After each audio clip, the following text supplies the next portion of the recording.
Good morning, internet family. I had to double check and see if I could even still say good morning, and I technically can, even though it's not really morning anymore, but who really cares? So I couldn't justify having 4 days. I can't even see my screen. Having 4 days off from working and not saying hello. So here I am, and that's kind of what I'm going to talk about, is not doing anything. So I'm just curious what everyone else has been doing with our snow days, with the time that we've all had probably barricaded in our homes more than anything else. I know my husband and I have been kind of driving each other crazy. Like, we've never spent this much time together, I don't think, like ever. So I'm just curious, hi, what everyone else has been doing with their time, because I know me, so I like to do things. I like to work, I like to be busy, I like to be preoccupied. So when I found out Saturday, which already having missed a day on Thursday for not feeling well, I felt like I was raring to go, even though a couple days before that I was thinking, dang, I need a vacation. So when I found out Saturday that Sunday the restaurant was closed, and that it was pretty likely I wouldn't be working for a couple more days after that because of the roads being bad, I panicked. I literally panicked because I don't know what to do with idle time. And I've found that in my own life and in those of the lives around me, I've done both and I've seen both. There was a time in my life when all I had was idle time. And even if I didn't have it, I had it anyways. I wouldn't do what I was supposed to do. I was irresponsible and reckless and lazy. And just kind of sat around all the time. My life passed me by. I did nothing productive, did nothing beneficial to my heart. Certainly wasn't worried about relationships with anyone or a relationship with the Lord. Didn't even know what that was. And I transitioned from that in finding sobriety to finding this drive. And honestly, I think it's rooted in fear sometimes, and I have to keep that in check. Like, fear that I'm going to get back to the person I used to be. That if I sit still too long, that old Kendra that doesn't like to get off the couch is going to come back. And that's been scary to me in the past. And now sometimes I like money, sometimes I like recognition, sometimes I just like to be busy. Whatever it is, I'm not good at sitting still. And sometimes that pushes my time with the Lord out. And it always pushes my mental stability out. I find myself burnt out more often than I care to admit. Working on that. So what have I been doing with these 4 days? This is day 4. And here's the cool part. This is where the Lord really shows up and changes our hearts, because like I said, I panicked. I absolutely panicked. Even though I knew days before that it was time for me to take a break. I've been looking in very, very lightly, but looking into what Jeff and I are going to do on our next vacation, just because I feel like I need one, right?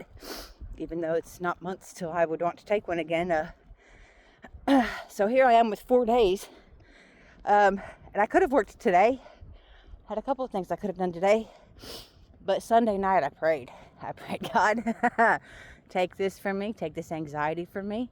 Help me to embrace this time off. Help me to find ways to spend it in what that will fulfill me and that will bring me closer to you. And boy, did he show up and show out, because he has.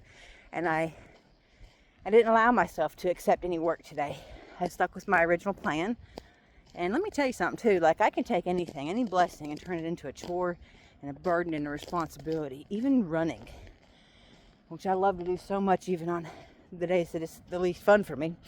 I can turn that into something that's, doing it in the morning on a schedule. It's not the same as getting out here just now and running this 4 miles and just knowing I had nothing else to do that I had to do, and talking to the Lord. It's just been done extra Bible studies. I've spent extra time with my husband. I've cleaned my house more than I usually do.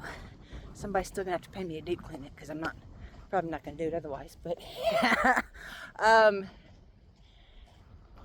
what have you done with your extra time? And are you like me? Do you allow yourself that extra time? As I'm running in this circle, I'm praying for someone that I don't really talk to anymore, but I care deeply about. And I know what they're doing right now. Well, not what they're doing right now, but I know they went through something absolutely horrible, something painful. And I know they're burying themselves in busyness and distraction and things that make them useful and keep their mind off of the pain. And I'm praying for that for them, you know, for the Lord to meet them there and to help them away from that approach and into actual healing. And then I think about myself, like, you know, I'm not going through anything tragic by any means. Life is good for me, but do I not do the same thing? Do I not need to probably sit down and rest? You know, I'm thinking about this morning, like I just kind of did a little heart garden on myself just this morning, completely accidentally stumbled into it, because there's so many things that we all need healing from on a daily basis. We're like onions. Shrek couldn't have said it better, you know, like we're all like onions. And it doesn't matter how much time we've had and how much healing we've done, there's always going to be more. We're never going to get to it if we don't take the time to do it. And if we busy ourselves to death, we're never going to have the time. And in the midst of doing all that, not only are we not dealing with the things, but we're just piling more on top of it. I'm not saying that none of us will make it through that. I'm just saying that doesn't sound like the most fulfilled life. You know, the fullest life that the Lord would want for us. And then on the flip side, there's that numbness, sitting on the couch with your phone or the remote in your hand or whatever it is that we do. Me, it used to be TV, and now it's doom scrolling. I have to take social media off my phone to stop from doing it. I'm not even nearly as bad as I used to be, but I can feel the effects it has on me. Like, it just shuts me out from reality, shuts me out from God. And and we spend long enough there, and we isolate ourselves from any chance of ever healing, any chance of ever growing, any chance of ever succeeding in anything, any chance of ever having any relationships with anyone or the Lord. And we're still not even busy. Interesting, huh? So this is really just my food for thought. This is just the stuff I'm pondering on today, on this last day of my impromptu vacation that the Lord gave me without me even asking for it.